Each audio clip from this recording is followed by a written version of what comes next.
The computer player in my game can now explore, scout, build, buy upgrades, use abilities, seek enemies and destroy them to win the game.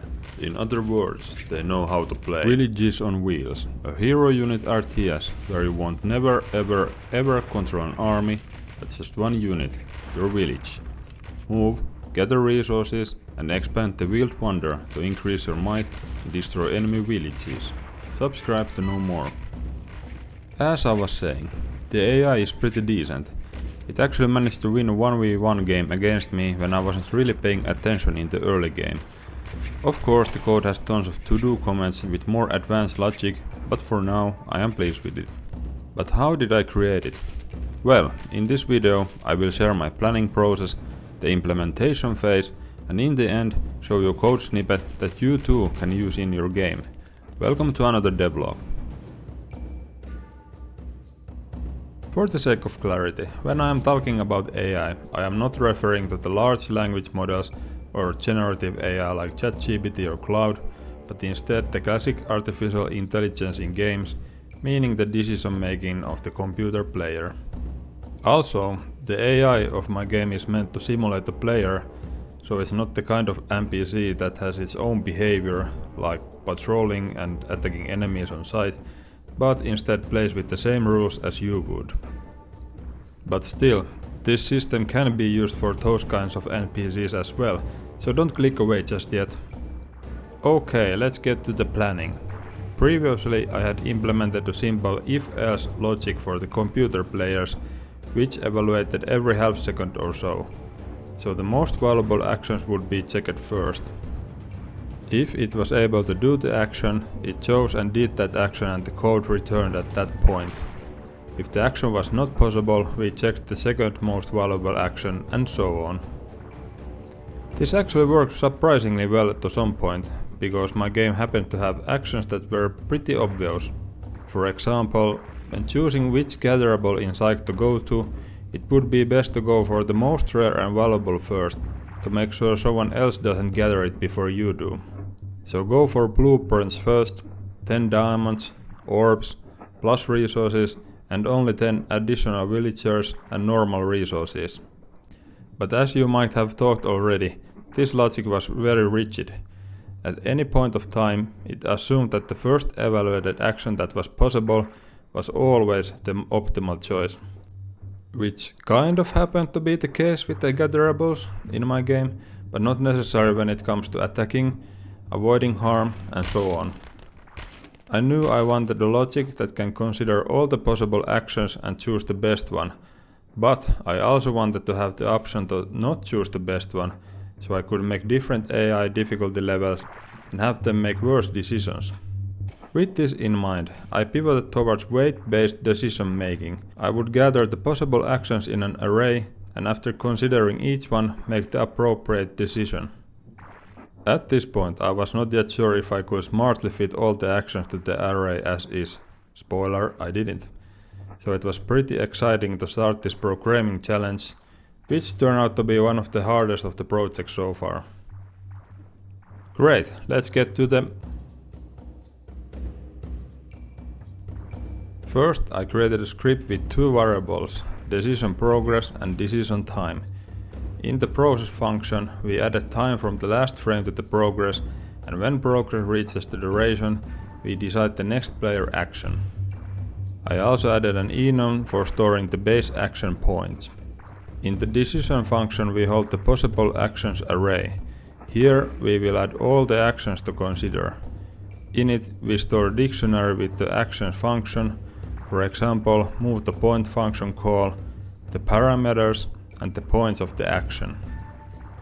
At the end of the function, we select the best action and execute its function. For a situation where no possible action exists, we return early. Then we call this function over and over when it's time to decide a new action. The core of the logic is actually pretty simple. The biggest work is evaluating all the possible actions. I start by adding functions which consider the possibility of common actions such as exploring, moving to gatherables or resource spots, taking nearby gatherables and so on. These consider functions check from different controllers if the current situation makes an action possible. For example, taking a nearby gatherable requires that a blueprint, diamond or orb is in what I call response queue, which just tracks if a gatherable is near enough for taking. Additionally, it needs to be confirmed that the player has space for such collectibles. If all the conditions hold true, we can add the possible action. If not in danger, taking collectibles has one of the largest action points in my game, so it's very often the best action. Which is logical, the player should pick them up if they are close enough. Now we have an NPC that moves on its own and collects gatherables and stays to collect resources. Neat. But what to do with those resources? Well, in my game buildings require them for construction, so we need actions that utilize those collected resources. What I end up doing is having strategies which contain target buildings or build orders. I could have also tried to decide the next building purely by action points based on what the village needs. But for that I would have needed to track lots of data. For example, what is the incoming resource ratio and how much would be optimal, and many more. For now I am going with the strategy model, as it's quite useful in other regards, such as what building upgrades are needed and what is the target platform size. Also, I can use the current strategy to decide when to attack.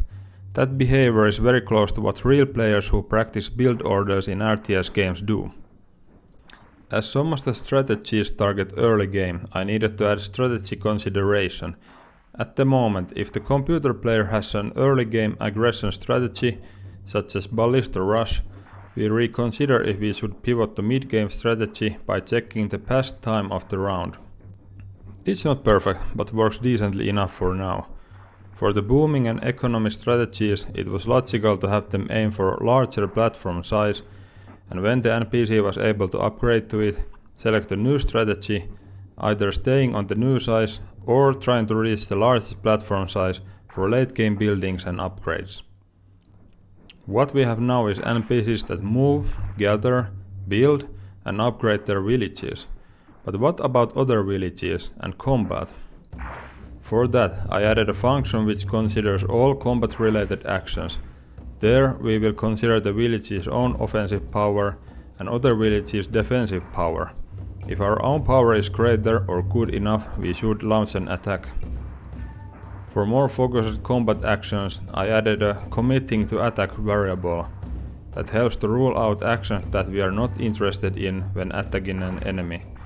This could also be seen as state, and each state has certain list of actions, but this simple flag will suffice for now. Of course, now we also need to reason when to stop committing to an attack. I stored details about the current combat to know the elapsed time and the current enemy, which we can use to check if we have had the impact or damage output we wanted. If not, we can stop the attack. The AI also considers if it's receiving more damage than the target to stop attacking in a losing battle.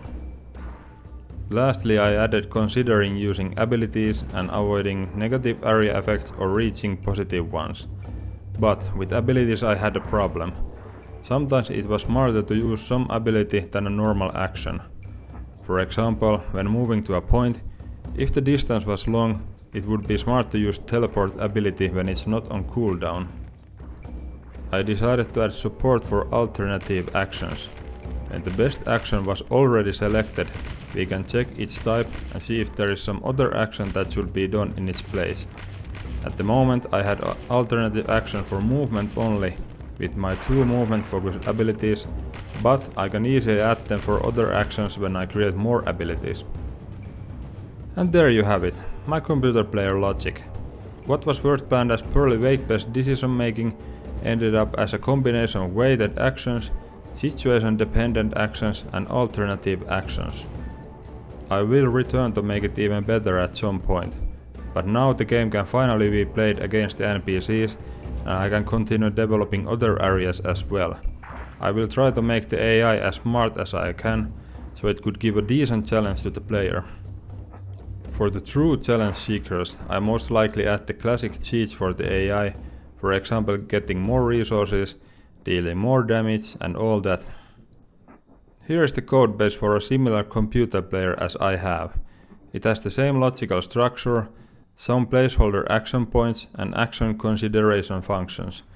Add your own conditions for each action and then add function calls to your own controllers.